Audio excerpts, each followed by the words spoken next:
ছয়জন আহত, আমরা আহত উদ্ধার করছি, লোক উদ্ধার করে আমরা ওই দুটো হাসপাতালে পাঠিয়ে দিচ্ছি।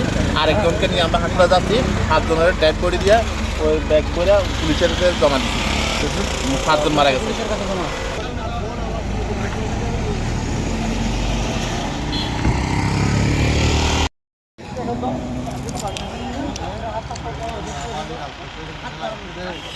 মারেন